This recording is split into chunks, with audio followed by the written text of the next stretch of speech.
You're listening to The Gary Harris Show on Tide 100.9 in Tuscaloosa. Side app and use Pro YEAR for a 25 cents per gallon bonus on your first tank. That's code YEAR for a 25 cents per gallon bonus. The Gary Harris Show. UCM host Tider Insider TV, Crimson Tide Kickoff, play-by-play for Alabama sports, and sports director for WVUA 23. It's time for The Gary Harris Show on your home for Alabama sports. Tide 100.9 and streaming on the Tide 100.9 app.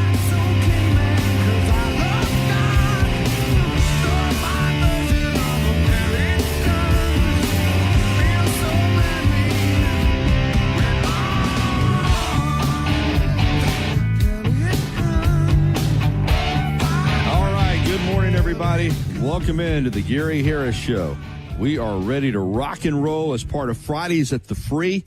I'm live at Innisfree Irish Pub. It's Friday, November the 8th, 2024, and we are absolutely ready to go here. Yep, Alabama is at LSU this weekend, so the Tide will be leaving this afternoon to fly down to Baton Rouge, so no home game this weekend, but still, Innisfree Irish Pub is your game day location for all of the games, including, of course, tomorrow night, the big one between the Tide and the Tigers. It'll be jumping. They open this morning at 11 a.m., and as we have seen in the past with me being here from 9 to 11, some people tend to have a ability to kind of find their way by and get into the side door and hang out a little bit. Now, listen, if you do come by, you can't order any food or beverages until 11 a.m. when they open. But we've had a few of our listeners that have slipped in the side door and hung out with us. And, you're welcome to do so if you're out and about.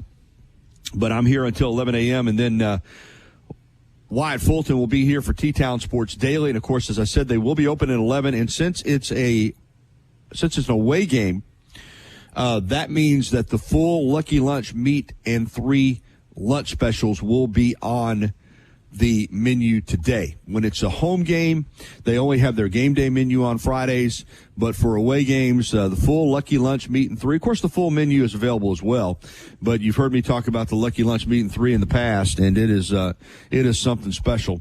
And of course, I usually hang out and have lunch after my show here at 11 a.m. I'm here at Innisfree Irish Pub, and I got my main man, Chase Brumfield, back in the control room at the Tide 100.9 FM and 1230 AM WTBC studio. Good morning, Chase. I was listening to some of Wimp and Barry this morning. Barry having some really good points and guests this morning. So you've been going since Martin Houston at 6 this morning, but ready for the weekend? Am I? I am so ready. I can just taste it. How are you today, Gary? It's good to hear from you. I'm doing well. A little tired by this time of the week. Thursdays, of course, tonight I've got Football Friday from 10:30 to 11:30, and Thursdays I usually try to stay late and get a lot of work done on that show. And last night, to be honest with you, I just ran out of gas. I usually stay till about 12:30, 1 in the morning, and try to get most of that done for the next day, so it's not waiting on me when I get in. But I guess it was about a little after 11. I just ran out of gas. I just was like, you know what? I'm not going to get anything done tonight. So I left about 11:15 and got on home and tried to get some sleep. I don't know if it's anxiety or just anticipation for Fridays being such a big day for me with, my radio show and then the sports and then that 1 hour Football Friday show from 10:30 to 11:30. So I don't usually sleep great on Thursday nights and had to get up this morning early, and I was on another show, Press Box Radio, with my friends Mike Grace and Bart Heights. So did that show earlier this morning and then got on down here. Thanks to Audio Bob, as always, for setting us up out here, and it's just a beautiful setup. So I'm kind of going around the world, Chase, to tell you that I'm doing fine, to be honest with you. Just a little tired, but I'm not going to Baton Rouge, so I'm sending a crew down there, and I've been many times. We talked about it earlier on the show this week. I've been down there probably 10 times or so for games, and I'm going to let those guys, young guys, get up and drive down there in the morning and cover a night game. I'm going to get a little rest, and I'll watch it on TV tomorrow night like a fan. I do want to give us a programming update too for WVUA 23, because I know it's been incredibly frustrating for our viewers. It's been incredibly frustrating for me. The situation with the transmitter, having been out now for several weeks, probably about 6 weeks. And everything is secure now in regards to the contract with the company to fix it, the tower climbers. They would have already gone up this week, Chase, and gotten it fixed, but there has to be, weather conditions have to be just about right, because you're going up about 1,000 feet on a tower. That's not child's play. You know what I mean? Yeah. And you can't have any chance for rain or and it's been a little bit windy, so they're waiting to make sure the conditions are completely benign, so the tower climber can go up there about 1,000 feet in the air on a tower and fix that transmitter. So hopefully today, to be honest with you, I hope the conditions are good enough today, and maybe we'll be back at full power tomorrow and back on DirecTV and Dish Network and Xfinity and Spectrum and Comcast and all the major outlets. So I sure hope so, although it's been disappointing, to knock out these Football Fridays every week from 10:30 to 11:30, an hour show, and have a limited audience. But I do hope that we're back to full power. Of course, we're full power here at Tide 100.9 this morning. Tide 100.9 FM, 12:30 a.m. WTBC. The Tide 109 app. Download the app, or you can also listen to us on our stream at Tide109.com. All right, I'm going to tell you what we got on tap for the show here in just a moment. But before we go any further, I do want to tell you this hour of the Gary Harris Show being brought to you, as always, by Alabama Credit Union. My friend Steve Swafford, the CEO, and the entire organization, top-notch, first-class, member-owned and not-for-profit, big part of the community, secret meals for hungry children. They're involved in so many different charities and organizations in West Alabama and all over the state, for that matter. So while they take good care of your money, they're also about community. You can find out more at alabamacu.com. That's alabamacu.com, or get by and see them at one of their many locations. I think it's right around 40 locations around the state of Alabama and the Panhandle of Florida. And go by and become a member today like I am. You'll certainly be glad that you did. Alabama Credit Union, loans for real life. Some rules and restrictions do apply. See if you're eligible for membership. Then join today and feel good about your money. And put a little extra change in your pocket. All right, we are guest-free here in the first hour. I don't have any guests lined up, so there'll be plenty of time for phone calls on the Pinnacle Park at North River Hotline. I'd love your score predictions. I'd love to hear what you think about the game. I'd love to hear what you think about Bama basketball, the Tide in action tonight against Arkansas State. Former Alabama assistant coach Brian Hodson, the head coach of the Red Wolves. Moose here at Innisfree just informed me that's a 22-point line. The Tide minus 22 and an over-under. You said 165, Moose? 167 over-under. Chase, I got to tell you something.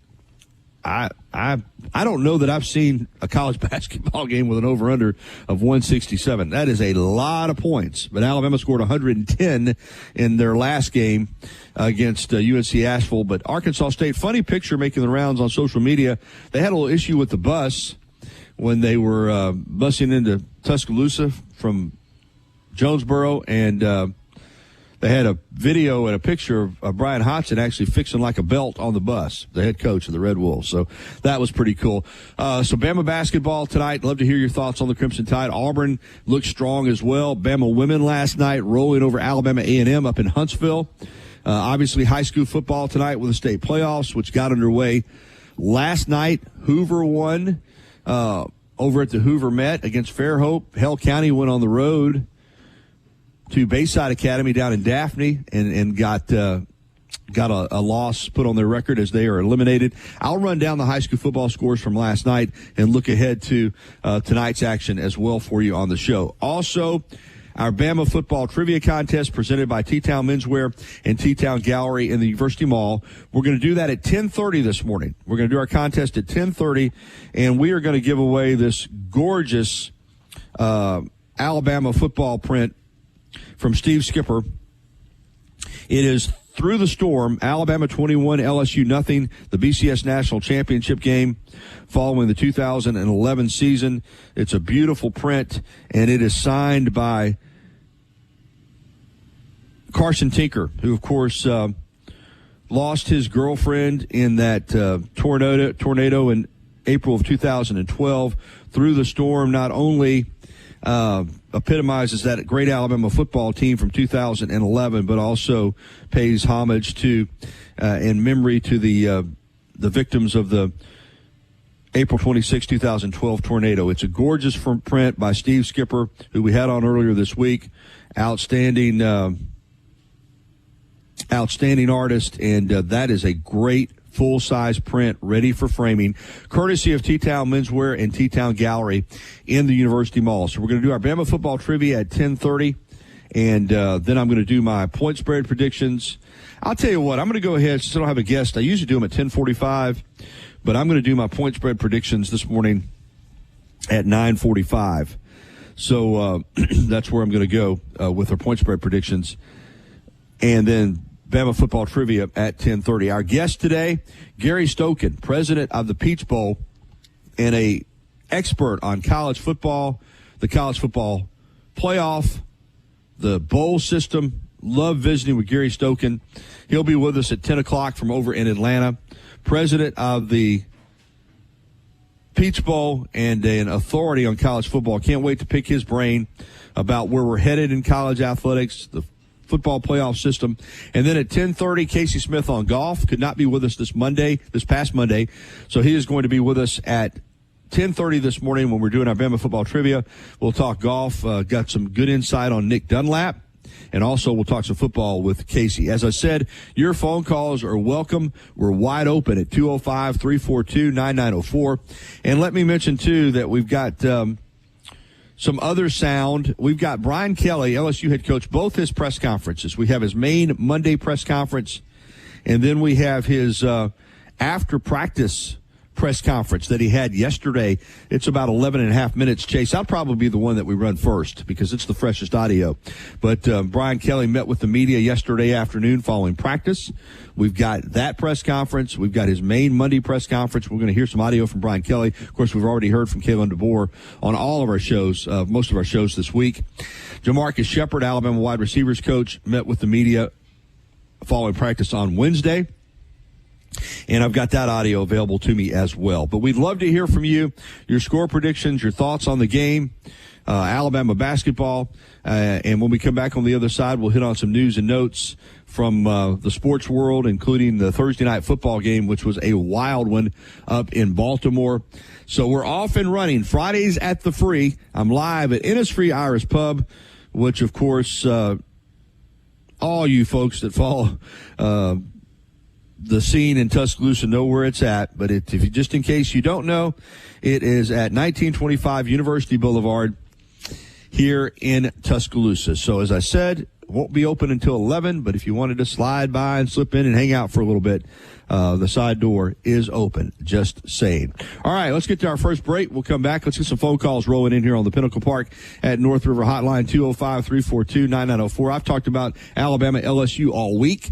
I'd love to hear what you think about the game. So give us a call. Also, Bama basketball tonight, as we mentioned, a 22-point favorite over Arkansas State.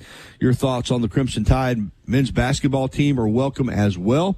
Bama baseball wraps up its fall with a big game tomorrow against Clemson over at Sewell Thomas Stadium. So we got a lot of topics to discuss. Why don't you weigh in on them? 205-342-9904 is the number on the Pinnacle Park at North River Hotline. We'll take our first time out, wide open in this first hour. So let's get those calls rolling in on the Gary Harris Show. We'll be right back from Innisfree Irish Pub after this. Good Friday morning. Stacey Lee Drake was arrested in Arkansas in June. He is charged with homicides in Oklahoma and the death of Russell Andrews Sr. at the AA facility on Warner Parkway in Tuscaloosa in May. Yesterday, body cam footage of his arrest in the woods made available by Arkansas authorities. Drake is being held without bail in Oklahoma with no trial date as of yet. Click TuscaloosaThread.com for more local news, sports, and weather coverage throughout the day. It's free. Don Hartley, Town Square Media, Tuscaloosa. As much as Innisfree has evolved, it will always be that place to escape and have a good time. Whether it's for a game day weekend, to reminisce on college days, or to create new memories, if you're looking for a good time, there's only one thing to do. Head to the Free at 1925 University Boulevard. And don't forget about the Lucky Lunch Meat and 3 special. It's quality to our customers. So we just look at it as, hey, basically, we're your kitchen. You're just coming to eat in your kitchen. Taco Casa, under the biggest cactus in town. Life doesn't wait for when your finances are in perfect order. It just happens. But no matter what surprises come your way, Alabama Credit Union will be here to help make it affordable with great personal loans, mortgages, and auto loans. They offer an easy application process and fast decisions so you can stay focused on feeling good about whatever life brings your way. Alabama Credit Union will be here to help make it affordable with great personal loans, mortgages, and Communities they serve in West Alabama. If they don't have what you're looking for on the lot, they'll find it for you. Check out the complete inventory at Mercedes-of-Tuscaloosa.com. Roll Tide. Since 2011, Billy's Sports Grill, located on Main Avenue in historic downtown Northport, has been serving their legendary signature chicken sandwich, award-winning wings, and handcrafted cocktails. Billy's is also the spot to watch all your favorite sporting events with big screen, high-definition televisions, both dining rooms, at the bar, and out. Begins at 3:30 on your home for Alabama football. Presented in part by BMW of Tuscaloosa and by Pearl River Resort in Choctaw, Mississippi. Tide 100.9 Tuscaloosa weather. The weather stays unseasonably warm today. Partly sunny. A few isolated showers are possible through tonight. The high today 80, tonight's low 64. For tomorrow, a mix of sun and clouds, a chance of widely scattered showers. The high 79. I'm James Spann on the ABC 3340 Weather Center on Tide 100.9. It's 71 degrees in Tuscaloosa. You're listening to The Gary Harris Show. Goal line in, touchdown, Alabama. On your home for Alabama sports. Tide 100.9. And streaming on the Tide 100.9 app.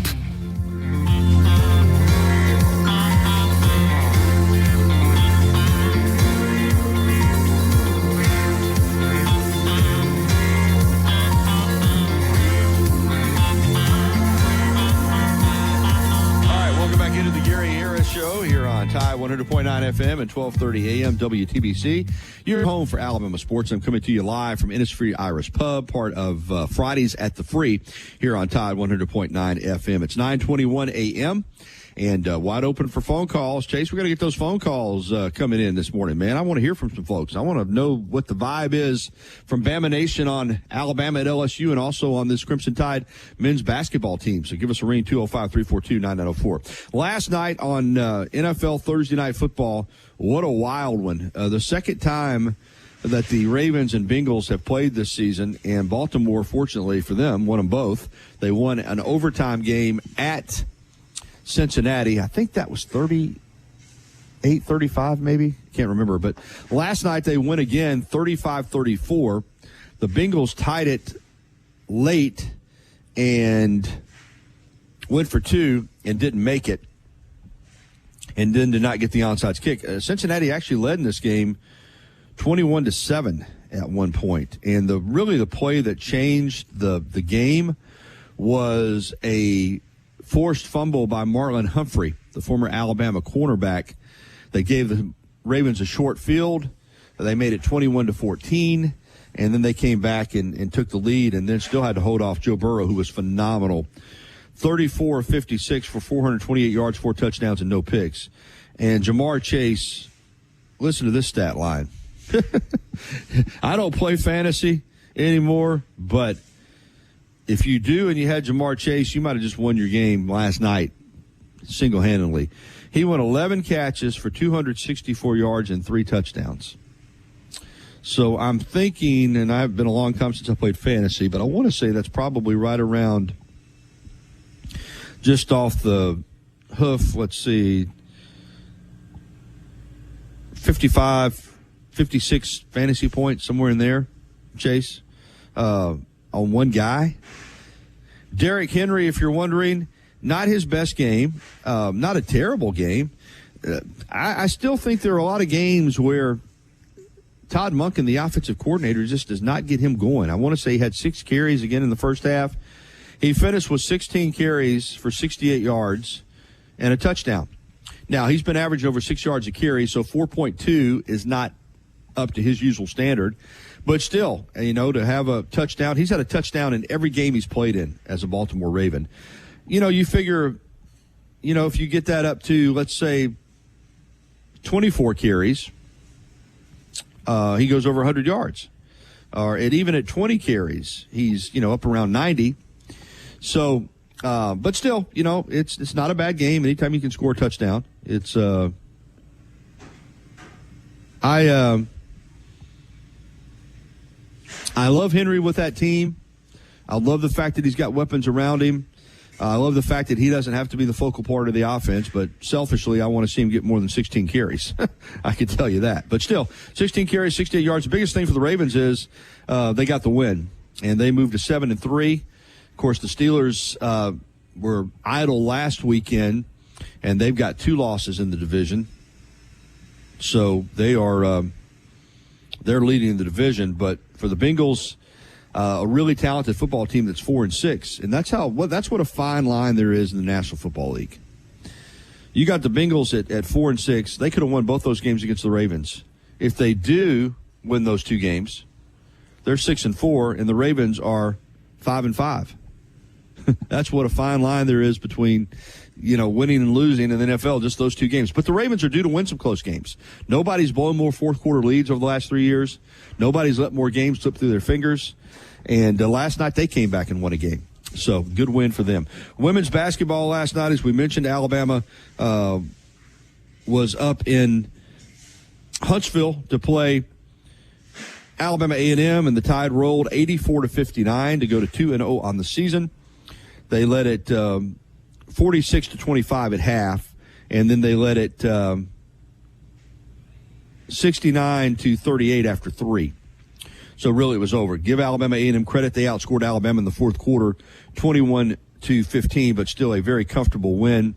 25-point win for Alabama, which moves to 2-0, and will host Troy this coming Sunday afternoon at 2 o'clock at Coleman Coliseum. And Christy Curry is on record as saying, she wants this fan base to rally around this women's basketball team. And I'm with her. It's been a grind to get this program to this point. When she came in here, the program was really, really, really down. But she has, over the years, built this to a point where, they're getting into NCAA tournaments. And now this year, seriously, they've got a team that has the experience, has the depth, has the athleticism, has 2 of the best players in the country, and Sarah Ashley Barker and Aaliyah Nye.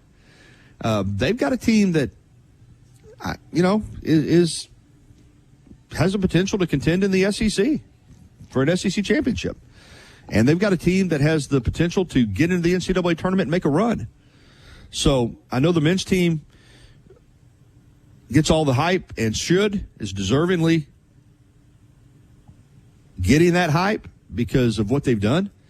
But this women's team is really good too. So Sunday afternoon at 2 o'clock might be a really good time to go watch Alabama women's basketball. As we mentioned, the men in action tonight at 7 against Arkansas State. So basketball and football, this is the intersection time of the season. High school basketball is already cranked up.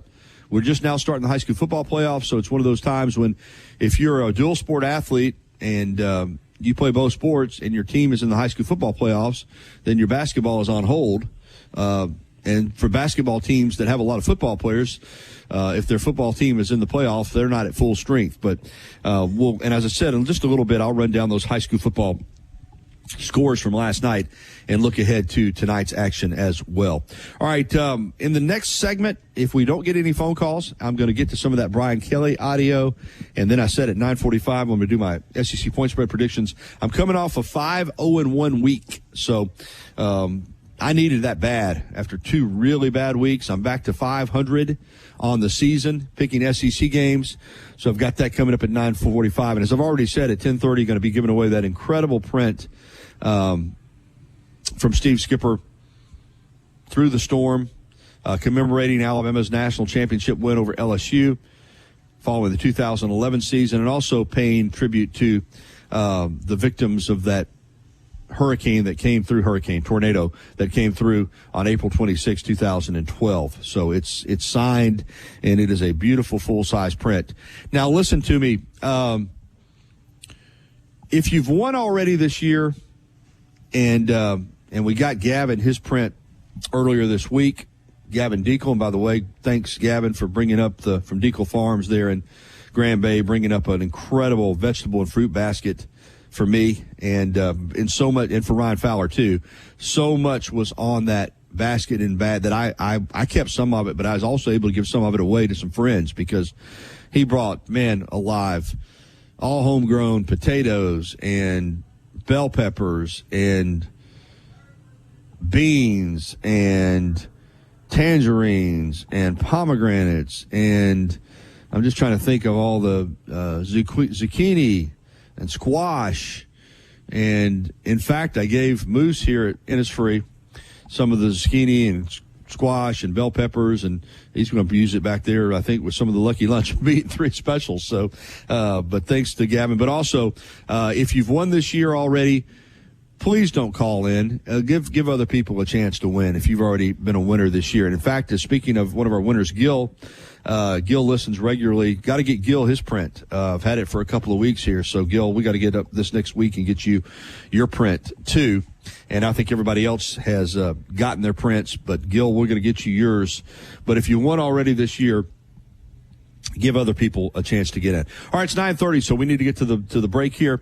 And before we do, I do want to mention to you, my friends at the YMCA of Tuscaloosa. The Y is ready for you when you're ready for the Y. It's just that simple. 2300 13th Street downtown, not too far from where I'm sitting right now at Innisfree Irish Pub. Beautiful facility, great staff. Jeff Knox, the CEO, does a terrific job. All of their personal trainers are certified. Fitness classes, spin classes, daycare for children, silver sneakers program for seniors. They've got it all. The YMCA of Tuscaloosa. The Y is ready for you when you're ready for the Y. We'll be right back with some Brian Kelly sound following practice yesterday down in Baton Rouge. That's next on the Gary Harris Show. Tuscaloosa's Old Colony Golf Course is an 18-hole championship layout designed by 1976 U.S. Open champion Jerry Pate. Director of Golf John Gray and fitting specialist Bob Montgomery are PGA certified. Mike Shivitz is the head professional and director of the Tuscaloosa Junior Golf Program. Call today to secure. Shop early, save big, all month long during Black Friday build-up at Lowe's. Right now, get select pre-lit artificial Christmas trees starting at just $59.98. Don't wait to save. Shop these deals today, in-store or online, because Lowe's knows deals. Discount taken at time of purchase while supplies last. Selection varies by location.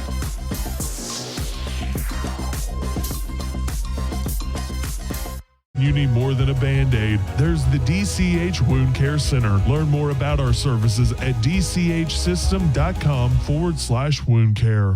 Los Tarascos has been serving Mexican favorites like burritos, fajitas, and quesadillas since 1999. Their new location is at 4100 Owen Parkway in Northport. And, of course, you can find Los Tarascos in Tuscaloosa at 110 Skyland Boulevard. The bar areas feature big screen television so you can enjoy your favorite sporting events. Los Tarascos features daily happy hour just before Carroll's Creek Baptist Church. Sponsored by Edmondson Deer Processing, Tuscaloosa Tractor, Irvin's, Paul's Feed and Seed, and Anders Hardware.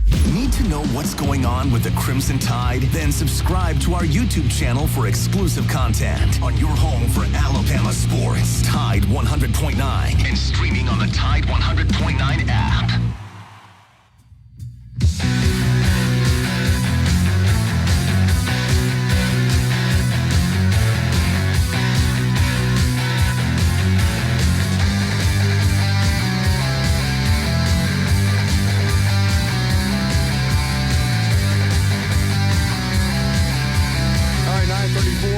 And Chase rocking that great weekend music to get you fired up for the weekend here on the TGIF edition of the Gary Harris Show. A little slow this morning on the phone lines, kind of surprising to me, but that's okay. We're gonna entertain you regardless. And right now we are going to get to some Brian Kelly sound, fresh, hot off the press, as we like to say.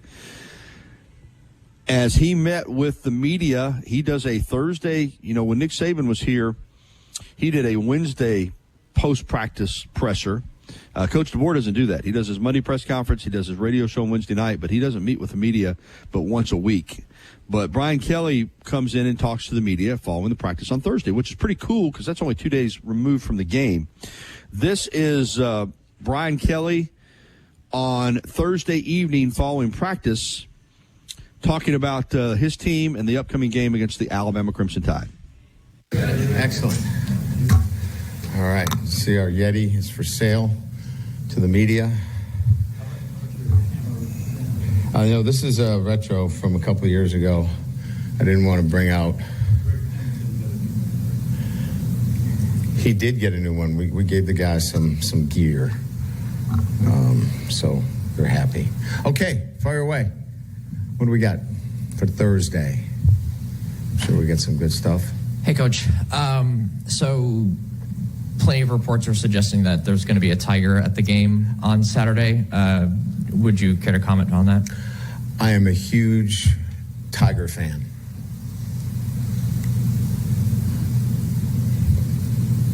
Sounds good. Thank you. Thank you. That was the one question we agreed upon. Appreciate it. Go Tigers. Any update on Chris, not Chris, CJ Daniels and how he's doing? Probable. Yeah, he practiced today. Probable. Yep.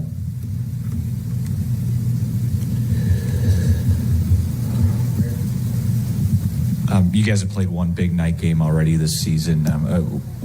What can you guys take away from that experience going into tomorrow? Don't play like we did in the second half of A&M. Certainly, for us, it's been about the consistency of our play. We clearly know, our identity in terms of how we need to play. Taking care of the football, being good against the rush, being balanced on offense. We know what those winning ingredients are, whether it's nighttime or daytime. It's really been about doubling down on that in our process and making sure that our guys clearly understand that focus needs to show itself when it's time to perform. And we've done it at times for a few quarters. Sometimes we started slow and had to play great in the second half. Sometimes we played well in the first half and not so much in the second half. This has got to be 4 quarters of consistent play. And if we do that, we're going to put ourselves in a great position to have the outcomes that we want. But that is the challenge in front of us. How has Chris Hilton looked this week, and do you expect like a significant jump from him in his second week after all that rust? I think it's hard to say significant. Will he play more snaps and get more of an opportunity to impact the game? Yes, but I think it's unfair to put a guy in a position of significance after nearly 7-8 weeks, 2 months off. He's worked really hard. I felt him earlier in the week pressing a little bit, wanting to be, doing a little bit too much. And I told him, I said, listen, just let this game come to you, because when it does, he will have a significant impact. So I think it's just timing. It'll happen when it happens, but I think we're putting a little bit too much on him to have that significant impact in the game. He will play, and we expect him to help us win. Hey, Coach, this Saturday you have the opportunity to become the first head coach to beat Alabama twice in a row in Tiger Stadium. What do you think this would be for your legacy here at LSU with the fans and also with the football program? Hadn't thought about it for 1 second. All I have thought about really is preparing this football team against a really good Alabama team.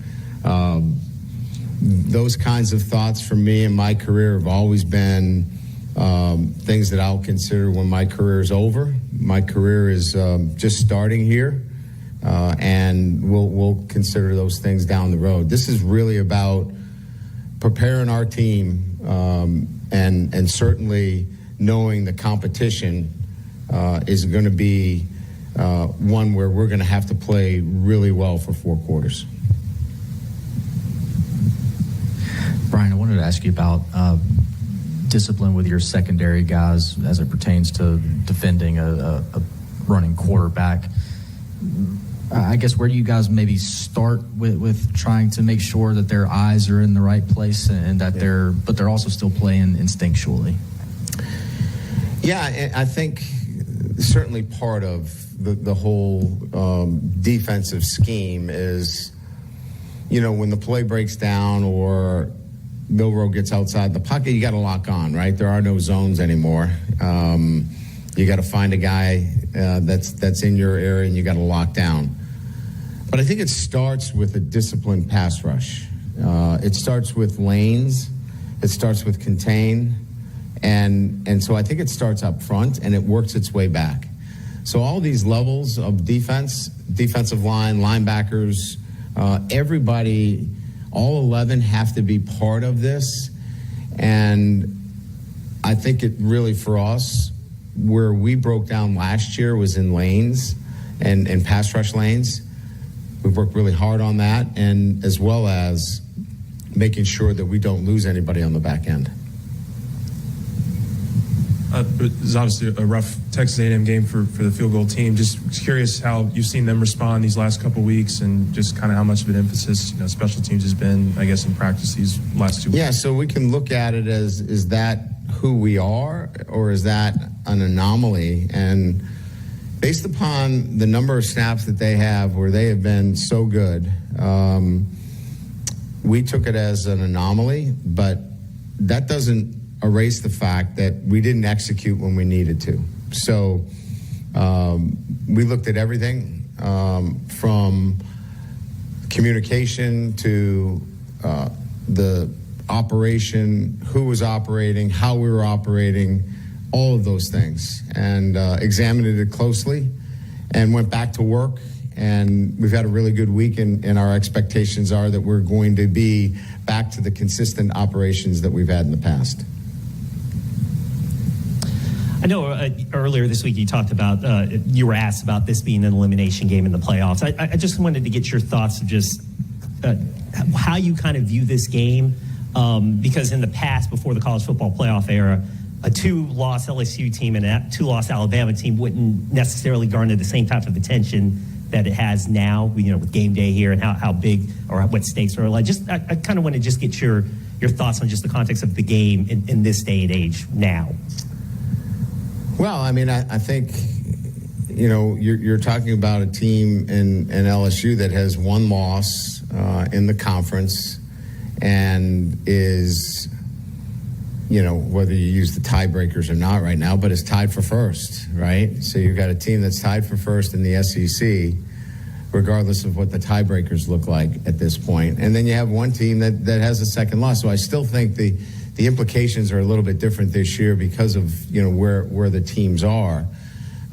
Because if you get into the SEC championship game, you got a chance, obviously, to get one of those spots. So again, the implications are 12 changes the way you look at everything. Every game becomes more important in the regular season in November. That's why there's so many teams that are still feeling as though this is an elimination game or this is a big game.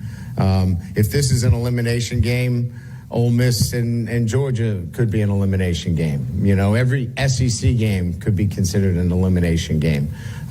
Or if you're Ole Miss, you're looking at it, we're getting back in it, right? So I think that's what 12 teams brings to the mix, is that it keeps everybody's perspective on the regular season longer into November.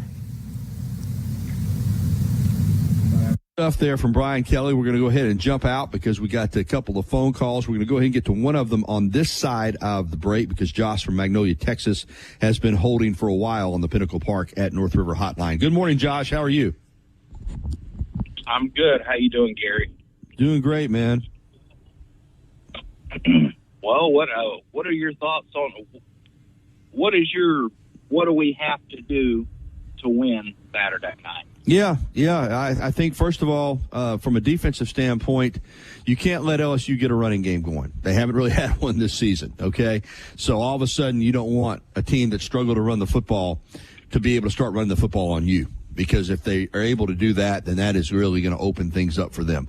You got to make them one-dimensional, and even though the quarterback can hurt you as a one-dimensional team, you'd still rather deal with him just having to pass the football because Nussmeier is not going to, as good as he is at throwing, and he's probably more athletic than I'm giving him credit for, but he's not Jalen Milroe. He's not taking off down the field and getting 15, 20 yards on a run. He's going to hurt you with his arms. So if you take away the run game, then you can really focus on coverage in the back end and teeing off on him with the pass rush.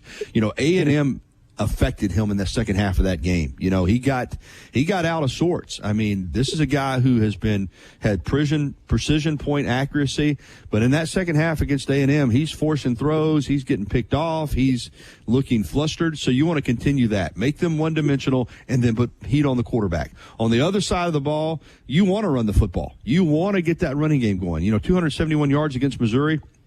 I hope that's not an outlier. Get those running backs downhill. Then Alabama's going to play off of that. Play action, boots, Milroe, then maybe take some shots down the field. So, and play clean. The thing that's hurt Alabama in its two losses at Vanderbilt and at Tennessee was, those are good teams, clearly. You're playing on the road. But penalties, mistakes, mental errors, having two guys on a punt return team with the same number, guys losing their cool and getting stupid, unsportsmanlike and personal fouls. So if you play clean, you run the football, and you limit the run on the other side, I think you're going to get out of there with a win. I just do. I think Alabama's talented enough and good enough to go on the road in this league and win big games. They just did not play well against Vanderbilt and against Tennessee, and that, as much as anything, dictated their fate. Give those other teams credit. They're good teams. They got the W, but Alabama didn't play well. And if you play well and get beat, you know how it is, Josh. You just tip your hat. But when you are your own worst enemy, those losses are hard. They sting. So I'm going to be disappointed. There's nothing you can do about those games, but you can learn from them. And if this team is coached well and prepared well, they're not going to make those mistakes in this environment, and they're going to go down there and get a win. I'm going to be very disappointed if they lose the football game. Me as well. I think Brian Kelly said it. I think the team that plays with the most consistency is going to win the game. I agree. Absolutely. LSU struggled with that. We've struggled with that. But I agree. I think we have to have balance. It seemed like, especially, I think in both games that we lost, whenever we got down, we kind of abandoned the run and we were throwing it every down. And in my opinion, of course, I'm no coach. I guess I'm a wannabe coach at best. But I don't think you can abandon being balanced because they can kind of pin their ears back if, they know you pretty much abandoned the run. Yeah, Jalen's a dynamic athlete, but you don't want to put it all on him. You want, like you said, you want to spread that football around. You want to get those running backs going downhill. You want him to have some easy throws. And then if that gets going and you get in rhythm, then you're going to get an opportunity to take some shots down the field. There's no doubt it. If you're running the ball and that defense is having to bring more guys into the box, safeties are having to creep up, then there's that opportunity to get behind the defense and take those shots. So I like Alabama in this game. I think they're, even though they've got two losses, of course LSU does as well. LSU's only got the one conference loss. And even though it's in Baton Rouge, I like Alabama to win the football game. I know this team has nothing to do with those past teams, but still, there is a confidence level with this program, regardless of who the coach is, that when they go to Baton Rouge, they're going to win. They're not like other teams. They don't melt down. Even 2 years ago, even though they lost that football game, they put themselves in position to win it. And, give LSU credit. They got a touchdown to tie it up in overtime and went for a 2-point conversion and hit Mason Taylor with the game-winning play. And they had a great quarterback in Jaden Daniels. So, but even in that game, Alabama had a chance to win. So Alabama's mentality is that we win in Baton Rouge. So I think if they take that, they've had a good week of preparation. I'm excited that they're coming off a bye because the last time they had a bye, You saw what they did to Georgia in that first quarter. They blitzed them, so maybe that'll continue. Hey, great call, Josh. Appreciate you, man. Thank you. Roll Hey, you Tide. got a score prediction real quick? Give me a score prediction. 31-28, Bama, of course. What? That's about, I've got it. I've got it 31-24. So we're in the same neighborhood. Thank you, Josh. All right, man. Thanks. All right, it is 9:50. LSU, hold tight. We're going to come back and we're going to get to Ellis, and I'm going to go ahead now and hold my point spread predictions until the last hour because we want to get to Ellis on the other side, and then we'll be at the top of the hour break. Then we got Gary Stoken at 10. We got Casey Smith on golf at 10:30, and also our Bama football trivia contest at 10:30. So we'll be right back to wrap up the first hour. Ellis in Tennessee, you're up next here on the Gary Harris Show. If you haven't already, you've got to try Tuscaloosa's unique breakfast, brunch, and lunch concept. Brick and Spoon, downtown Tuscaloosa at Timerson Square. It's fresh food with a Cajun flair featuring a full bar with build-your-own Bloody Marys and mimosas. Open daily, 7 a.m. until 2 p.m. Available for after. Town Square Media Tuscaloosa radio websites. Fill out the Advertise Here form. Put the power of Town Square Media to work for your business. Tide 100.9 Tuscaloosa weather. The weather stays unseasonably warm today. Partly sunny. A few isolated showers are possible through tonight. The high today 80. Tonight's low 64. For tomorrow, a mix of sun and clouds. A chance of widely scattered showers. The high 79. I'm James Spann on the ABC 3340 Weather Center on Tide 100.9. It's 71 degrees in Tuscaloosa.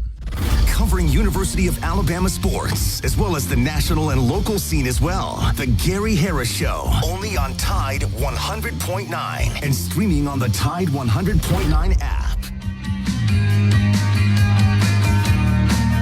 Oh, yeah. Welcome back into the Gary Harris Show. Final segment of hour number one. The Cure always with the first hour getaway song. Before we're done, though, we're going to jump out on the Pinnacle Park at North River Hotline, and that's where we find Ellis in Tennessee. Hey, Ellis. How you doing this morning, Gary Harris? I'm doing great, man. I couldn't call earlier because I clean house for a living and the people were here, so I couldn't talk on the phone. Had to wait till they left before I could call in. Yeah, man. Appreciate it. But, yeah, we got to get to – I'm like you and everybody else. We got to get the running game going. Not just Milroe, but our running backs. Yeah, it sure helps. I think that this team, we saw a glimpse of what I think they want to be against Missouri, and that's a more balanced football team and take some of the pressure off Jalen and have an opportunity to hit some plays in the running game. And they didn't have to, do much in the passing game in that second half once they got a nice lead with the way the defense was playing. But if it's a close game and you're running the ball well, like I said, that's going to open up the possibility. Let's say this is a third quarter game and it's 24-21 and you're running the football well and LSU's having to commit to the run. That may be the time then you play action and you get Williams or Bernard or somebody else Law down the sideline and get them behind the defense and you pop a big play on them. So I'm really an advocate for the run game and plus I think LSU's built, kind of to stop the pass. I mean, they're a 5 DB team as well. Their defensive line's gotten a lot better under the tutelage of Bo Davis, who I think is probably the best defensive line coach in the country, but they're not dominant up front. So I think you can just Alabama's got a big, powerful offensive line. Why not just line up and bust them in the mouth and see if you can get downhill with that running game, man. And I'd love to see it. I'd love to see a physicality with that offensive line and just start shoving it up there. You know what? Amen to that. Because like you said, we got to relieve a little bit of pressure on Jalen. I believe if he had a little bit of pressure off of him, I think he would. He would shine better. Any quarterback would if he took the pressure off of him. I would think. Yeah, and I think they're going to have a good plan. As I said, they've had 2 weeks to get ready. They've looked at, I'm sure they did a ton of self-scouting last week and have gone through everything that they have done, what's worked, what hasn't worked, everything from play calling to execution to every minor detail that we would think is minor. I'm sure they've gone over with a fine-tooth comb, and I feel good that Alabama's going to have a plan. I've been kind of on the fence about it, even though I picked Alabama to win, but we're day away. I feel really good that Alabama's going to go down there and take care of business. Hey, got to wrap it up, Ellis. Appreciate it, man. Hey, give me a score prediction. 42-31. All right, a wild one. You got a lot of points there. All right, I like it. Thanks, Ellis. Roll Tide. Have a great weekend, everybody. All right, it is going to be hour number 2 when we come back on the other side. Our thanks to Alabama Credit Union for bringing you this first hour. Fridays at the Free continue from Innisfree Irish Pub, and they're not open. But as I've said before, you know what? People sometimes find a way to slide in that side door and hang out with me. They're going to open up at 11 a.m., though, ready to go. Innisfree Irish Pub, 1925 University Boulevard. Hour number 2 of the Gary Harris Show is coming up. We'll start it off with Gary Stokan, president of the Peach Bowl. Keep it dialed in. We'll be back with hour number 2.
WTBC Tuscaloosa and W265CG Tuscaloosa, a Town Square media station. Tide 100.9 and streaming on the Tide 100.9 app.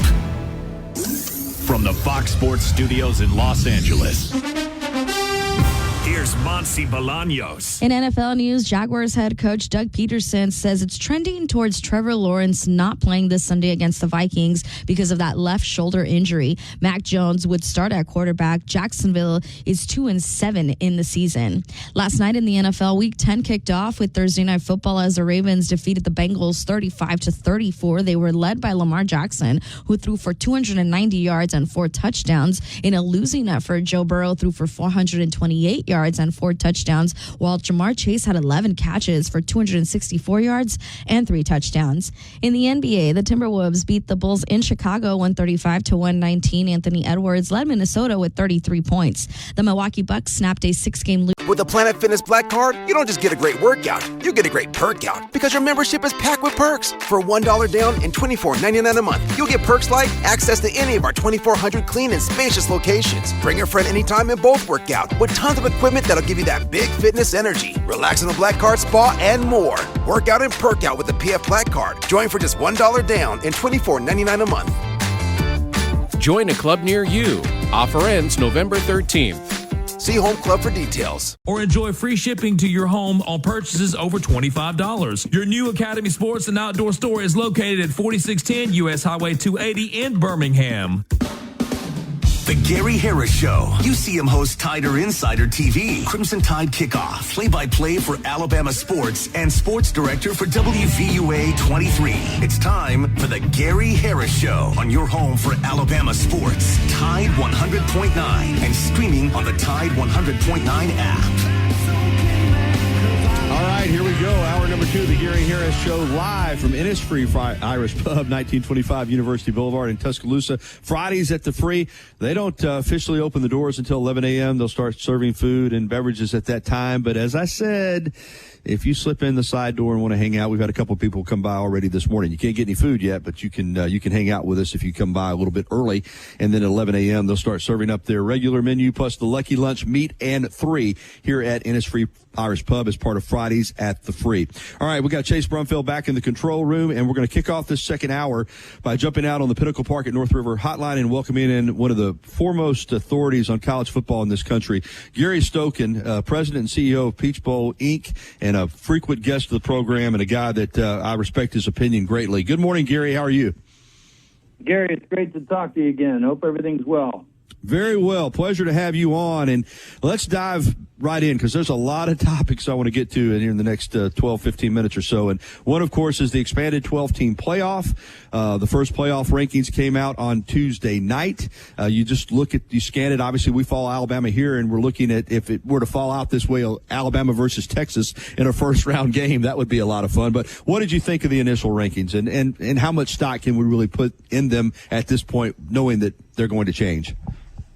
Well, the interesting thing, Gary, you mentioned Texas versus Alabama in a first-round game at Texas. The winner of that game would come here to Atlanta and play against the ACC champ, which right now, if the season ended, would be Miami. So that's right. What a great opportunity for Atlanta to showcase college football, which we do so well, and we'll also host the national championship this year, and then we'll host the semifinal next year. So it's going to be a great year of hosting a quarterfinal, a semifinal, and a national championship all within a calendar year here in Atlanta.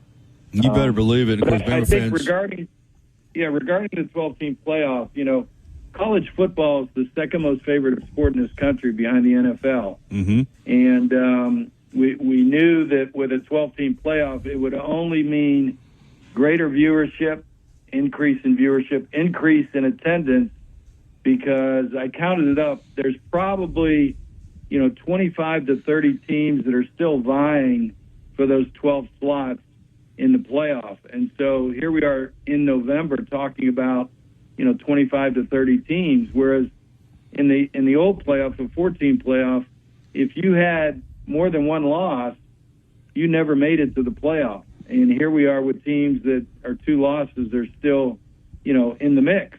Mm-hmm. So I think it's great for college football. I think that the playoff is going to be an incredible experience with home games on campuses and then moving to the bowl sites. It's just going to elevate college football to a new level in this country. Yeah, the scenario you laid out a little earlier, if that were to indeed play out, Alabama and Texas in Austin, if Alabama wins, they go to Mercedes-Benz Stadium, and you know what they say around here, the Tide don't lose in Atlanta, so it would be welcome, that's for sure. Speaking of Alabama, it is what it is, Gary. Thankfully, there is an expanded playoff. Alabama's got 2 losses. Can't do anything about that, but they can certainly control their own destiny going forward. And I think my feeling is that if they were to win out and get to 10-2, they're already 11 in the rankings. I think they're going to get in. But that all starts with tomorrow night in Baton Rouge. And I think it's safe to say this is an elimination game tomorrow night, right? The loser of this game more than likely is out. The winner has to feel good about their chances going forward. I think that's well said. We reached the point in the in this 12-team playoff that you have to root for teams that you lost to, so that there is in the nomenclature in that room in Gaylord with the committee of quote unquote a good loss.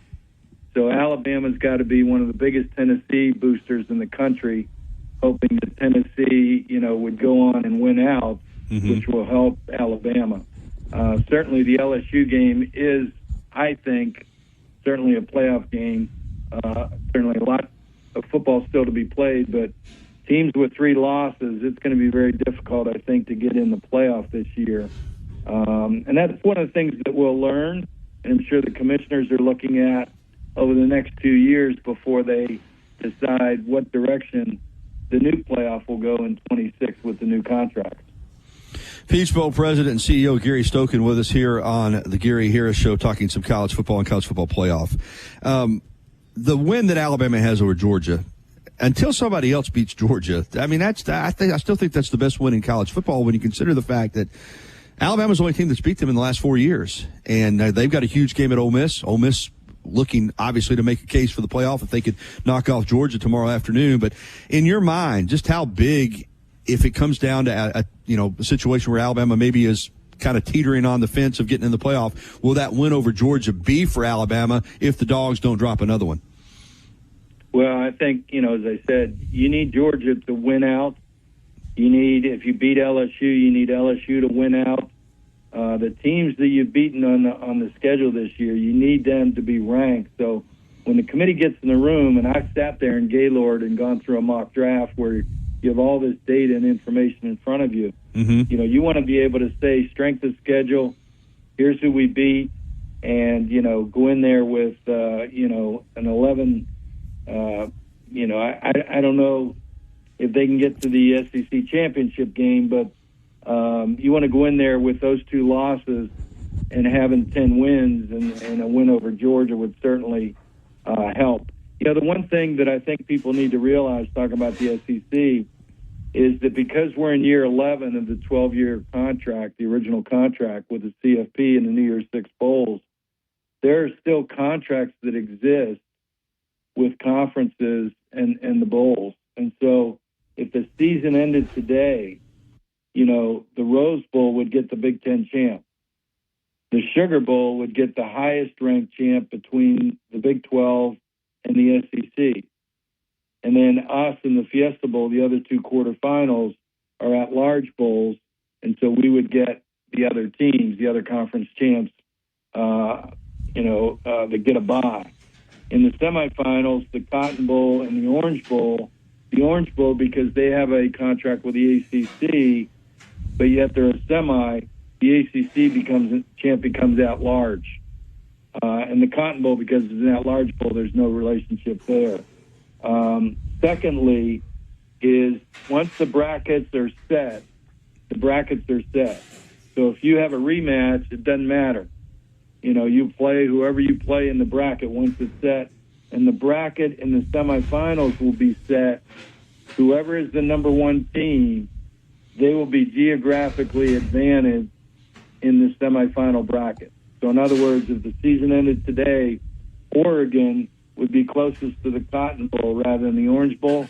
So the Cotton Bowl would have Oregon in its bracket. That's right. So there's some information that I don't know that fans realize that we're still in contract for the next 2 years with bowl relationships. Wow, that is some great information. Gary, I think fans, too, sometimes are confused, and it's easy to be confused. You see the CFP rankings, and it's easy just to take that as gospel. But seedings, rankings, the way this playoff is going to set up, they're not necessarily the same thing, right? How does, you know, seedings versus rankings work? Yeah, it's a great point. So the committee will sit in the room, and they will seed number 1 through 25 based on their strength of schedule, their record, et cetera, all the data that they have in front of them. And then the 5 conference champs will all get byes. So the Power 4 conference, the ACC, SEC, Big 12, and Big 10 will all get byes, and the highest-ranked group of 5 champions. So to take the end of the season with the rankings, this first rankings, if the season ended today, Boise State, ranked number 12, would be the highest-ranked group of 5 conference champ. They get an automatic placement. Now, if they're ranked in the top, 12 and ranked higher than a champ from the ACC, SEC, Big 10, or Big 12, they would get a bye. But in this case, because all the conference champs are ranked higher than them, that they would take the 12 slot. They would be seeded 12. Okay? Then you got to seed number 1. Okay? In this case, Oregon, they're a Big 10 champ. They go to the Rose Bowl. Georgia, SEC champ, goes to the Sugar Bowl. Ohio State, which is number 2, right? They don't get a bye. They're not a conference champ. Right. So the best they could be is seeded number 5. Now, a lot of coaches, ADs may be hypothesizing that a 5 seed is maybe the best seed because, number 1, you're going to play number 12. And number 2, you're going to be at home. And number 3, you're going to play the number 4 seed of the conference champ. So in this case, if the season ended today, Ohio State would play at home against Boise State, the number 12 seed, and if they win, they play against BYU, which is the lowest seed, number 9, of the Big 12 champ, ranked number 9. So kind of interesting there. But to your point, Ohio State, ordinarily, you'd say, well, they should be getting a bye. No, they're not a conference champ, and so they have to be seeded. Just like Texas, maybe fifth, but they have to be seeded sixth. Penn State, number 6, they have to be seeded 7th. Tennessee, number 7, they have to be seeded 8th. Indiana, 8th, they have to be seeded 9th. And then you got Notre Dame, who would be seeded 10th, and Alabama, number 11. So, you don't look at the 1 through 25 and say, first 4 teams get byes. You got to be a conference champ to get a bye, and then, you get seeded where you get seeded. The good thing is, the higher you're seeded, and if you're not a conference champ, you get a home game. Couple more minutes with Gary Stokan, CEO and president of the Peach Bowl. Of course, the Chick-fil-A Peach Bowl hosting a quarterfinal game in the college football playoff. I want to ask you about the conference championship games with expanded Power Fours and SEC with 16 teams, no divisions. Obviously, there's incentive to be a conference champion. As you said, you get a bye if that's the case. For the team, though, that doesn't win, let's just use the SEC championship game as our example. You get 2 teams in. Let's say the higher-ranked, higher-seeded team wins that SEC championship game. You've got another team that might have, let's say, 2 losses. Then they lose a third game. How could that impact them in the playoff?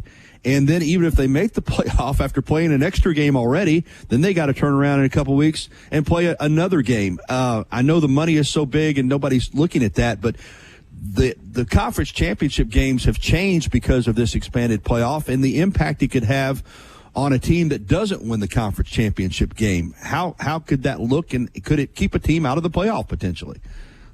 Gary, that's a great question. I think it starts to become one of which I think will be many of unintended consequences of a playoff with a conference championship game. The commissioners looked at the conference championship games and said, number 1, we make an awful lot of money with those. Number 2, it gives us a chance to declare a champion of our conference. And number 3, we want to reward that championship with a bye. And so that's the way, the rationale they looked at. I don't think they considered what could happen to that loser of a championship game and the ramifications of it in respect to, do they still get in the playoff? Right now, if you look at it, I guess you're Georgia against Texas in the SEC championship game in Atlanta, if the season were in today. And if Texas were to lose that game, now they've got 2 losses if they win out, if the season ended today and they were in the conference championship game. Well, now what the committee has to do, they have to look at their full body of work, okay? So that championship game, becomes, okay, who did you play? How did you do? Did you win or lose? And, what is that in the whole scope of your season? So it becomes another data point. I don't think they get plus or minus for it. It's just a part of the body of work of your season. And that's why there's so much data, Gary, when you I've sat in Gaylord and gone through the mock draft, and there's so much information and data.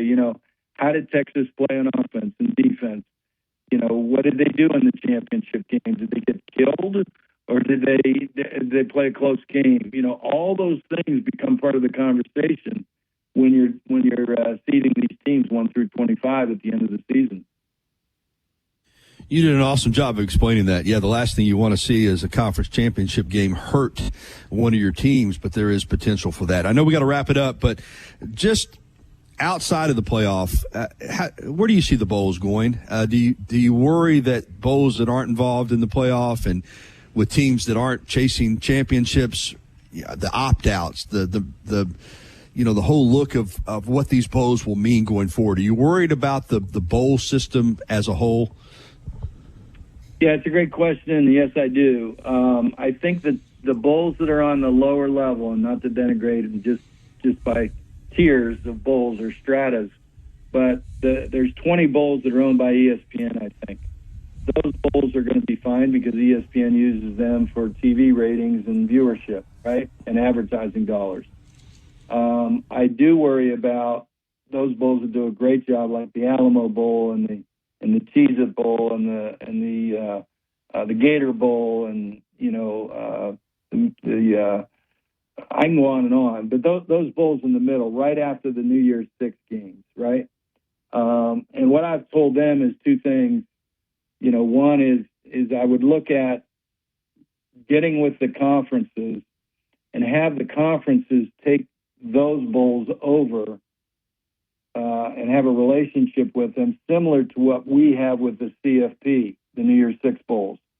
We're partners with the CFP, and I think rather than the bowls being individualized in that second-tier level behind the New Year's Six, that they ought to go to the conference commissioners and say, look, you guys take us over, for lack of a better term, pay us an honorarium or a fee to put the game on, and then let's work together with putting the best matchups in the best places and not have necessarily conference relationships, but let's do what's the best games out there. And I think I say that secondarily because the conferences have more leverage with the TV networks than an individual bowl game has in its negotiation with a TV network. And so the conference office can get more money for that bowl game than the bowl can on itself. And at the end of the day, the conferences are going to get the majority of the money anyway in a bowl payout. So why not have the bowls be, partners with the conferences and have the conferences negotiate the TV deal and then get into a situation where you're putting matchups together that are really interesting matchups. I do worry about opt-outs. I do worry about attendance because I think, and I remember, Gary, in 1998, my first year, when the BCS was formed, I came out in an article in USA Today with Rudy Martzke and said, I worry about the bowls lower than the BCS because all the media and fan interest is going to flock to those four bowls. And I was right. Yep. And Roy Kramer saw me in December at the SEC Championship in Atlanta and said, what the hell are you talking about? And I said, well, Roy, I'm just telling you that the media and all the interest is going to lie in those bowl games. And then what happened is, you saw McCaffrey, you saw Fournette start to opt out because they weren't playing for a national championship. And it's gone on from there. We've had opt-outs every year since. So, yeah, I worry about those bowls because they do a great job. And at the end of the day, they provide a bowl week experience. It's one of the downsides of being in the CFP and the playoff era because these kids that are playing in the playoff aren't going to have a bowl experience. If you're Alabama and you go to Texas and you lose, you're done. Your season's over. Yep. You're not going to have a bowl experience. So that's one of the downsides. But, I think other than that, there's a lot of upsides to the playoff, obviously. And lastly, Gary, and then I'll let you go. When you look at, you mentioned the BCS, and then we went to the 14 playoff, and teams, saying we should have been in, and now you're at 12, but you can see it coming. There's still going to be teams that say we should have been in. How soon before, in your opinion, that they expand this thing to 16? Well, it's a great question, and I think you're right. I remember I played basketball at North Carolina State in 1974. NC State beat Maryland 103-100 in the ACC championship tournament, and Maryland was ranked number 6. And because only the conference champs could go to the NCAA basketball tournament, Maryland at number 6 was left out, turned down a bid for the NIT. And that's when they had Tom McMillan, Lenny Elmore, John Lucas. Their starting 5 all went to the NBA. The next year, the NCAA went from 24 schools to 32. So they expanded. And I think the commissioners are going to look at this first year of the 12-team playoffs, see what the unintended consequences are.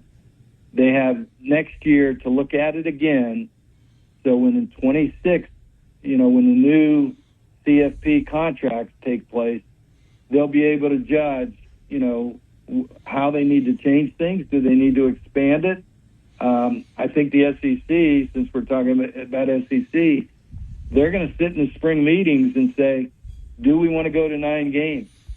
Is ESPN going to pay us more money? Because there's a lot of talk about money now in college football, obviously. Or are we going to talk about playing a game against the Big Ten home and home every year, which they talked about in Nashville 2 or 3 weeks ago? And then thirdly, are they going to keep the rivalry games of, Georgia, Georgia Tech, Clemson, South Carolina, Florida, Florida State, Kentucky, Louisville, all those games. So there's a lot going to happen this spring that's going to tell you a little bit more about which direction the SEC is going to go, number one. And number two, I think they've got to start next year taking the input of this playoff and starting to develop what the playoff's going to look like in 26, whether they expand it or not. Gary, so much insight. We went a little bit over, but I couldn't help it. We could do an hour, and one of these times I want to get you on and touch on NIL and where we're headed with that, but that's a whole different subject. Thank you so much. I appreciate it. I always enjoy our conversation, Gary, and hi to all our friends in Tuscaloosa and Alabama. You've been so good to me personally and to our bowl game and to Atlanta. We appreciate you. Gary Stokan, President and CEO of the Peach Bowl, Inc., visiting with us. We got to get to the break. Or visit mezwins.com. I've got this. No representations made that the quality of legal services to be performed is greater than the quality of legal services performed by other lawyers.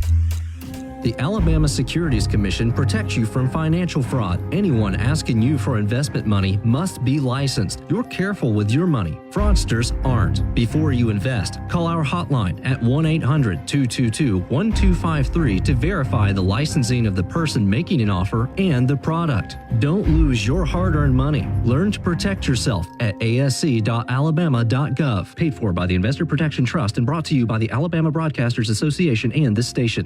Tide 100.9 Tuscaloosa weather. The weather stays unseasonably warm today. Partly sunny. A few isolated showers are possible through tonight.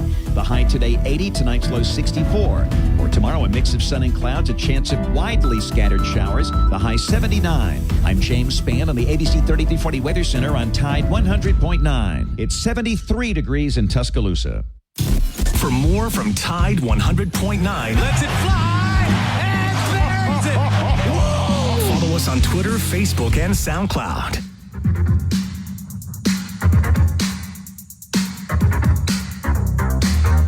All right, it's 10:26 here on the Gary Harris Show, live from Ministry Irish Pub, 1925 University Boulevard. And Kirsten just made up some sweet tea for me that was unbelievable. They're not open yet. I'm going to see if I can get her attention. Kirsten, can you hear me? I'm giving you a shout out on the radio. She can't hear me. She's back there in the kitchen, but the tea that she made me this morning is unbelievable, Chase, so it's got me going here big time. But we're going to have to get back on time, so this is going to be a short segment. When we come back in the next segment, we're going to have our trivia question, our Bama football trivia question. We'll have Casey Smith on golf. The whole time I'm interviewing Casey, we will be qualifying people. You know how we do it. I'll give the question. Chase will have his attention on qualifying people. We'll check the apps. We'll check social media. Try to get as many people qualified as we can. And then when I finish the interview with Casey, we'll close the phone lines down. We'll get to the break. We'll come back. I'll have my point spread predictions in the final segment. And then we'll also, before the end of the show, give the trivia answer. And again, if we've had, let's say we have 30 qualifiers. As you call in, if you're the 12th qualifier, you're 12. So at the end of the show, Chase will spin that electronic roulette wheel. If there's 23 qualifiers, it'll land on a number 1 through 23. Whatever number you qualified at, if it lands on 11 and you're the 11th qualifier, then you're the winner. That's how we do it. It's totally random. You do have to qualify. You do have to have the right answer to qualify. If you miss it the first time, you can call back in. Like I said, we'll qualify, and I always try to check the app. And try to check, sometimes that app runs a little bit behind as far as actually getting us the messages. But try to check the app. I try to check my social media, and we'll qualify. So anyway, let's get to the break. Let's come back with Casey Smith on golf. Before we interview Casey, I'll give you the trivia question, and you can start calling in on the Pinnacle Park at North River hotline, 205-342-9904. 205-342-9904 is the number we'll be qualifying you on. That beautiful print by Steve Skipper, signed by Carson Tinker, also signed by Alex Watkins, by the way, who was a member of that national championship team.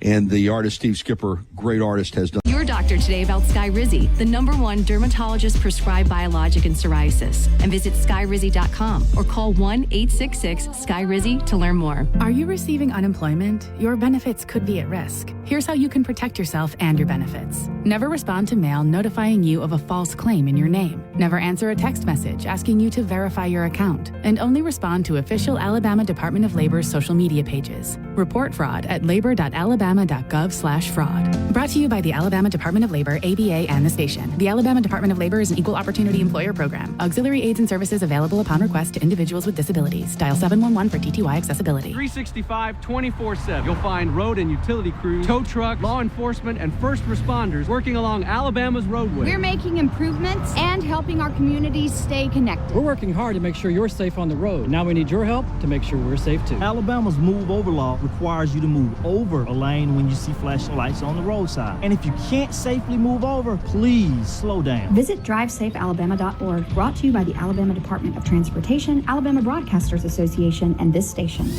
You see him on WVUA 23 covering sports and on Tider Insider TV on Tuesday nights. Don't miss a minute of the Gary Harris Show. Weekdays from 9 to 11 on Tide 100.9.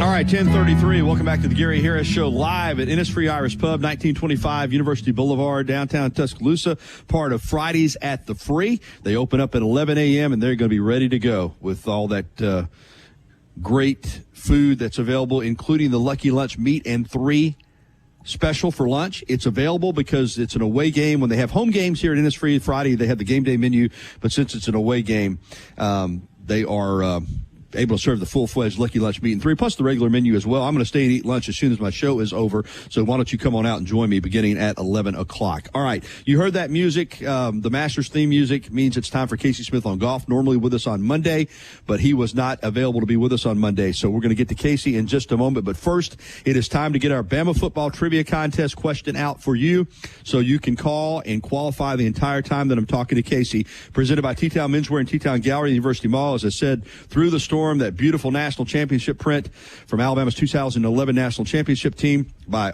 famed artist Steve Skipper, signed by Carson Tinker, and of course the print's dedicated to victims of the April 26, 2012 tornado that ripped through Tuscaloosa, including Carson Tinker's girlfriend, who passed away in that tornado. Also signed by Alex Watkins. It's a beautiful full-size print ready for printing, for framing. All right, here is the question. We're going to make it an Alabama LSU themed question, and we're going to make it all about Nick Saban because he coached at both places. We know what he did here at Alabama in 17 seasons, 6 national championships, 9 SEC titles. But in 5 years at LSU, a natty and 2 SEC titles. He put that program up to the level that their fans thought it always should have been at. But there were numerous coaches that tried and could not do it. But he set the standard, won a national championship, set up a program where Les Miles was able to win one, and Orgeron was able to win one, and they hope that Brian Kelly will be able to win one too. My question is, a lot of coaches between the great Charlie Mack, and Nick Saban, a lot of them tried. Nobody could do what Saban did. My question is, who was the coach at LSU prior to Nick Saban? Now, I'm not counting interim coaches because they had an interim coach named Hal Hunter who coached in a bowl game. But who was the last head coach? And when they hired this guy, he came in with a lot of hoopla. Who was the head coach at LSU prior to Nick Saban? Nick Saban took over in 2000, of course, and coached 2000 through 2004 at LSU. Who was the head coach at LSU prior to Nick Saban? He coached there from 95 through 1999. Who was the head coach at LSU prior to Nick Saban's arrival? 205-342-9904, 205-342-9904. We'll check the app. We'll check my socials. We'll qualify you this entire segment because I'm about to start interviewing Casey, and Chase is going to be focused on answering the phone lines and checking the app messages. 205-342-9904. Who was the coach at LSU prior to Nick Saban? Call now and get qualified. All right, Casey, good morning. How are you? Good morning. He also coached at Vanderbilt. Well, now you're going to give them more information than they need. Don't give him any more information, my friend. Tell old Trip I said hello at Innisfree. That's my man, Trip. I love him. Oh, yeah, he's the best. Well, Casey just gave you another big clue because the cat's out of the bag. Yes, he did coach at Vanderbilt, too, before he coached at LSU, the coach that was there before Nick Saban. All right, let's get to some golf, and then we'll talk a little bit of football. You know, we're not able to be with us on Monday, as we talked about. And gosh, now Pete, my phone's blowing up with people wanting to send me messages here. But let's get to some golf and just kind of right now where we're at with everything. And the reason I say that is with Donald Trump winning the presidency, there's a strong feeling that this is even more so going to force the PGA Tour and LIV to come together. Donald Trump's a big proponent of LIV Golf. We know his friendship with Bryson DeChambeau. He gave him a shout out, at his acceptance speech when he won the election. Rory McIlroy has even said that he thinks Trump and will be an advocate for getting the tours together. So as crazy as this sounds, does Donald Trump winning the presidency help this fraction, this golf that's fractured, come back together? I definitely think so because of how he won and who he's winning with on his team. You know, there's a lot of people wanting to just resolve and unity, and I think that's the message for everything. I think, he's a capitalist that knows how, bringing things together. This is going to be better for golf. He's a big golfer. It's in his interest to help it happen because of his interest in golf. He obviously owns all the Trump courses, not just in the United States, but across the globe. And so, he wants it to work together for himself. I mean, not that it's for personal interest. I think he knows it's for the better of community. And golf is a great place to build relationships and be outside. Just a lot of good that comes from golf, not to mention it would just boost everything. So I think you're going to see it come back together. And I think it was going to come back together anyway. But I think when you hear guys like Rory McIlroy putting their trust in him, some people are born leaders and others are not. And obviously, Trump, born leader with golf background and owns a plethora of golf courses and wants to see both sides get together. And there's not a lot of people standing in the middle trying to pull them all together. So I do think it happens. I think he helps trigger this get back together probably even faster than it did. And he's also an avid golfer. I mean, in addition to his interest in the pro tours, best golfing president ever. Yeah, he really is a good player. Not that we brought that up because there's a lot of with social media and the memes and all. There's a lot of people who I think it's almost like it's rigged. That they'll show a good shot that he hits or they'll touch up the video. No, he's a very accomplished player, particularly for a man his age, right, Casey? He's a very accomplished player. Yeah, I know. Take all of the for grain of salt some of the stuff he puts out. He's just a lot of talking trash, and just that's how his personality is. But I know probably 8 people that have played with him, even as recent as last year. Really good player and really likable guy. He's really fun to play with, plays really fast. He's invested a lot into golf, and obviously for business and personal gain, but he had a lot stripped away just because of who he was in terms of they were going to host many other events. And at the time when, there were controversial topics that looked like he probably was right, people stripped away some of those events. I think you'll see those things return to him because Trump, Turnberry, a lot of people think it's the best course potentially in the world, but definitely across the pond. And they should be back in the open rota because of that. And then, Bedminsters and Doral used to be. They took a tournament away. So he's a great golfer, invests in golf, and he goes out and shoots in 70s very, very regularly from the tees that he should be playing from due to his age, and he really stripes it for his age. So I think it's a great thing. Golf was on the boom anyway, but I think he really gives it some more needle. Yeah, and it's setting up for 2025 to be a special golf year. It really is. We talked a lot about Justin Thomas last time you were on, how close he came to winning over in Japan. I mean, really, I thought he should have won the golf tournament. He didn't, but he's playing really well. Obviously, Nick Dunlap now will go into his second season, a full season with status, with an unbelievable rookie year behind him. I don't know when the Rookie of the Year announcement is coming, but obviously he's going to be the Rookie of the Year on the PGA Tour. But now he'll look to make that next step. It's still a very young player, but with already having won twice and knowing kind of the lay of the land, he'll be looking to compete in majors. He'll be looking to win multiple tournaments again. And you've got a lot of insight into him through people that know him well and are involved with him as to what makes him tick and why at this early age he has handled this all so well. Of course, it's easy to say he's not a normal 21-year-old. Yep, he's not, obviously. How many 21-year-olds have won twice on the PGA Tour, won a U.S. Amateur and everything else? But you've got some insight into really what makes him tick and why he's able to do, not just from a talent standpoint, but all of the stuff that goes with playing golf at this level, how he's handled it so well. That's right. Gary, he's obviously, like you said, he's a unique, special talent. And, the track record speaks to that. I was able to spend some time with a close family friend of his over the weekend, played a couple of rounds of golf, someone that's played a lot with him, and he says it's almost a superpower. It's sort of a Elon Musk type of very golf genius. And this guy's a very successful businessman, so, for context. And he said Nick's has got a really unique skill set and ability to really hyper-focus in there and, not like spectrum, on the spectrum of brilliance, but there's really like that ability there. And that is, that's a unique thing to be able to get. Golfers always talk about blacking out when they really have these runs. And that really is what that means. He's able to go into this other place and really get into a place of going. And when you see those birdie runs and all that. So it was interesting to hear someone that had been around him and how great of a kid he is, but how almost genius level golfer, where a lot of guys out there, look at a Dustin Johnson they're not golf prodigies. They're very talented players. Tiger Woods, golf genius, right?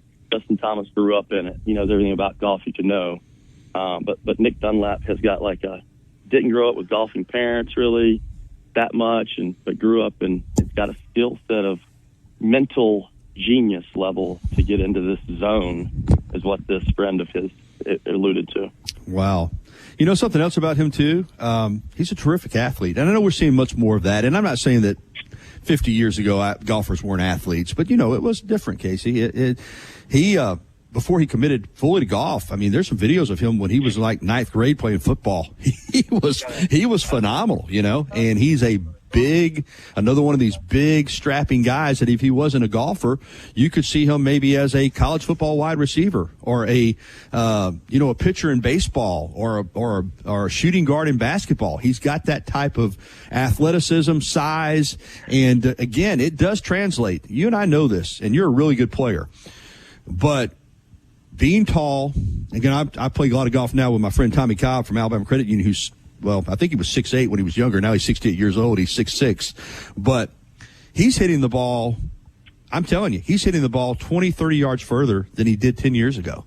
And I think there's something for that long swing playing that Nick has. There's that length, ability to generate club head speed without having to really swing hard. That really helps a lot of these guys that are these big athletic guys now translate into golf and just how far they hit it and the power that they have without really looking like they're trying to generate power. Yeah, that's true. It's sort of a learned thing for him. Grew up playing, like you said, great athlete. And he's in top tip shape. And, he's got the look. He's got the small waist, broad shoulders, and can swing it as fast as he wants. The difference is he's got the ability to go get it in the hole less than everyone else and can make birdies at a, insane pace. So, yeah, I think he's built for golf. His body is that of how you would want to build a golfer, 6 foot, 6'1", 2", whatever he is in height. But that V-shape, broad shoulder, very, very, very athletic hands. And then he's also a very avid hunter and fisherman. And my friend that showed me some pictures, I think he's very, very good at both of those things, catching very big bass and hunting trophy bucks. So I think he's definitely an avid sportsman. Casey, speak to what he was able to do after he won the American Express, because that obviously he turned pro. That gave him status as a PGA Tour winner. He did not get the money. He did not get the FedEx Cup points that went with it. To come out on tour at that age not expecting to do it that soon, and then to go ahead and have a big year. I mean, it was a little rocky there at times, but it could have been easy he won, he had to turn pro, to not have heard from this guy again. And to speak to what he was able to do to be top 50, to get to get into the FedEx Cup playoffs with not getting any points or any other than the fact that it's a pro victory, not getting anything from that American Express other than turning pro, and to still get to where he got to. I think that's probably more phenomenal, in my opinion, Casey, than him winning the American Express as an amateur. To what he was able to follow up and do in this rookie season. And second part of that is, when will the Rookie of the Year now be announced? Yeah, they'll announce the Rookie of the Year after this fall season, 3 more events, and he is definitely going to be the winner. And, yeah, I think when we started talking about this, when this happened for him, we were just going to see if he could get his card. I remember us talking this on air. If he could get his card without those points, right, that he didn't need. Not only to get his card, knowing that he was free of exemptions and all that. And, not only to get his card, he won again, finished in top 50 in the FedEx Cup. He's been all falls, and he's finished top 50. So it's incredible. And could have won another time. He really should have made the President's Cup team. We all know that, and would have qualified for it had that other event counted. So I think, it's as good of a first year as you could ever have, especially when you started the year with no status and you won as an amateur, to really get yourself the status. I mean, if anyone's betting and buying stock, the Nick Dunlap stock is definitely a stock I would be buying a lot into. I mean, truly should have made the President's Cup his first year with not even a full year, because he didn't get to start the year, at Maui or Hawaii or any of that to even pad that. So he'll be there this coming year. And you would think, those benign conditions of that early spring season out west, he has obviously flourished in those conditions. And I would look to see him have a great first quarter of the year. It's just, he's won at every level. It's sort of like Scotty Scheffler, Scotty, when you really look back at it, he's won everywhere, won at every level. Nick Dunlap, it's the same. He's won at every level. So, anyway, I couldn't be more bullish and bet big on Nick Dunlap. All right. You mentioned the end of the fall season. What do we got? What do we have left? So we're at Mexico right now at Tigers course at Diamante, and we have in the field that we're really watching Pat Desire in 61st, Trey Mullinax 78, Robbie Shelton 89, and Wilson Furr 115. And those guys got to get after it to get 2 more events after this, Bermuda and the Island. And we have JT at 14, Sepp 27, Davis 34, Nick Dunlap 49, Patton 74, he's safe. Lee Hodges 78, he's safe. Davis Riley 84, he's safe. By Colley 149, 150's conditional status and under. By Robbie 156. He really needs to have a big event. Robbie does this event and have a really good finish. It would help him a ton. And Bud Colley's not in the field, which is interesting. So he may. I'm going to do some. By the time we talk next, I'll have some research on what his status is, because he's playing on a medical, and sometimes you can accrue status based off of where you were in points and where you finish. So he may have earned his card, but I will do some research on that. It's such a weird how they have formula, how they have that, and they don't really announce that. They don't ever publish that. So.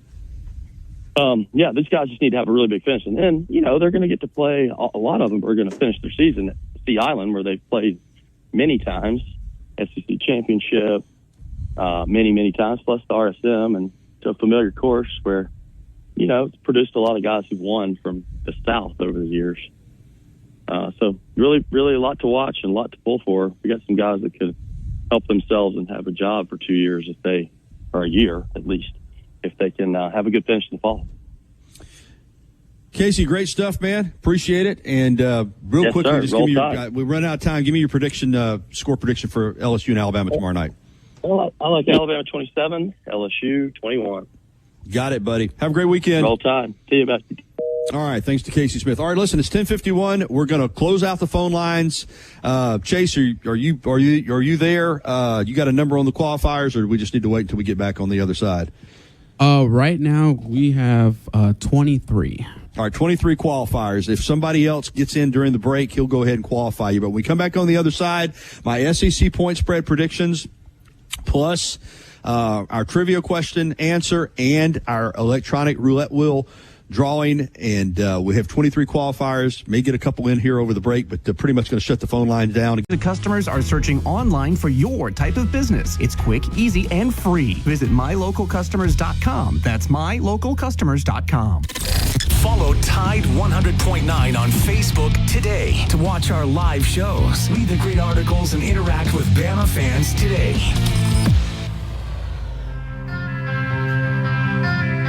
All right, 10:55. I'm winding it down for my show, but Fridays at the Free will continue with Wyatt Fulton on T-Town Sports Daily. All right, we just got a couple minutes, so I got to go fast. Let me go ahead and do my point spread predictions. Last week in the SEC, 5-0-1. Really proud of that. That's hard to do. All right, I got Bama minus the 2.5 at LSU. I got Bama winning 31-24. I'm going to take Florida plus the points. I think Florida's playing better. They're getting 22.5 at Texas. I don't think they're going to win, but I do think they're going to cover. Listen, I hear all the cases that are being made for Ole Miss. I'm not betting against Georgia until somebody proves they can beat them other than Alabama. I got Georgia minus the 2.5 in Oxford. Vandy gets no respect. I agree. South Carolina's a good team, but Vandy catching 4.5 at home with what they've done, I'm taking the points there. I think that's a down to the wire game. And Tennessee probably will make a statement, but I just don't see them hitting on all cylinders offensively. They're going to win the game, but they struggled a little bit against Kentucky. I got Mississippi State plus a 24.5, and Oklahoma at Missouri. Well, something's got to be going on. Maybe it's still with the quarterback situation with Cook, but I can't believe that OU's laying 3 on the road at Missouri. I'm taking Missouri plus the points there. So those are my picks. Okay, our trivia question was, who was the football coach at LSU before Nick Saban arrived in 2000? Now, there were a lot of them, but the last one before Nick Saban was Jerry DiNardo. He came over from Vanderbilt. Of course, he played for Notre Dame, was an All-American offensive lineman, and did a really good job at Vanderbilt. Was supposed to tear it up at LSU. It didn't happen. He didn't make it, but he set the table for Nick Saban. So Jerry DiNardo was the answer. Chase, how many qualifiers did we wind up with? We had 23. 23 qualifiers. That means our electronic roulette wheel has 23 numbers on it. He's going to spin it, and the ball is going to land on one of those 23 numbers. Go ahead and give it a spin, Chase.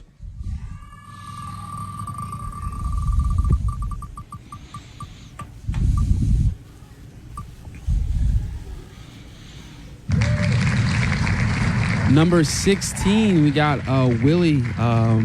Willie won. Willie came in on the app, and Willie lives out in Colorado, interestingly enough, because I was the one that saw his app message. Willie, listen to me. You're the winner. We will have to figure out something. I hope that you have a relative here or somebody that gets the print for you, or that you're going to be coming to town, because as I said many times, I don't ship prints anymore. I tried doing that a few years ago. I can't. I don't have time. I can't deal with it. So, Willie, off the app. We're glad you won. I know that you left I tell you what, send another app message and give us a phone number, or call Chase at the station right now, 205-342-9904, and give him a phone number where I can get in touch with you, because I need to be able to get in touch with you, Willie, since you went off the app and I do not have a phone number for you. Either send another app message with your phone number or call Chase right now, 205-342-9904, and get him a phone number, and we'll see what we can work out as far as you getting your print. Hopefully there'll be some way we can do that. All right, that's going to wrap it up for the show. About to unlock the doors. In fact, I just saw Kirsten go out there and unlock the front door right now. 11 o'clock, Innisfree Irish Pub, open for lunch. Get by and see us. Wyatt's going to be broadcasting here the next couple of hours with T-Town Sports Daily. Thanks, everybody, for tuning in. A reminder tonight, high school football. I did not get to the games scores from last night, but a full night of first-round playoff action. I'm going to have it covered for you on Football Friday at 10:30 on WVUA 23, and we're hoping maybe be back at full power by even this evening. If not, certainly we're hoping by the weekend. All right, stay tuned for Wyatt and Chase. Have a great weekend, everybody, and I'll talk to you again on Monday morning. Roll Tide.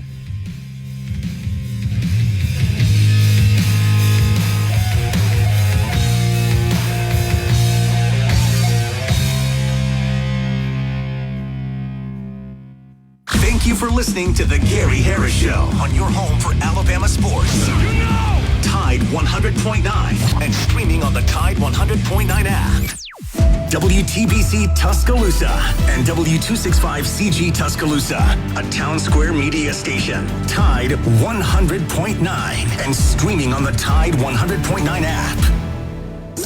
From the Fox Sports Studios in Los Angeles, here's Monty Bolaños. Beginning in the NFL, where Bills head coach Sean McDermott has ruled out wide receiver Keon Coleman for their matchup this weekend against the Colts. Wide receiver Amari Cooper, who's dealing with a wrist injury, will be limited at practice today. The Panthers have ruled out wide receiver Adam Thielen for Sunday's game against the Giants in Germany because of his hamstring injury. Doug Peterson, head coach of the Jaguars, says that it's trending towards Trevor Lawrence not playing Sunday against the Vikings. Mac Jones would start at quarterback. Week 10 of the NFL kicked off last night with Thursday Night Football as the Ravens defeated the Bengals 35-34. Baltimore was led by Lamar Jackson, who threw for 290 yards and 4 touchdowns. In a losing effort, Joe Burrow threw for 428 yards and 4 touchdowns, while Jamar Chase had 11 catches, 264 yards, and 3 touchdowns. In the NBA, the Bucks snapped a 6-game losing streak as they beat the Jazz last night 123-100. Tide 100.9 Tuscaloosa weather. The weather stays unseasonably warm today. Partly sunny, a few isolated showers are possible through tonight. The high today 80, tonight's low 64. For tomorrow, a mix of sun and clouds, a chance of widely scattered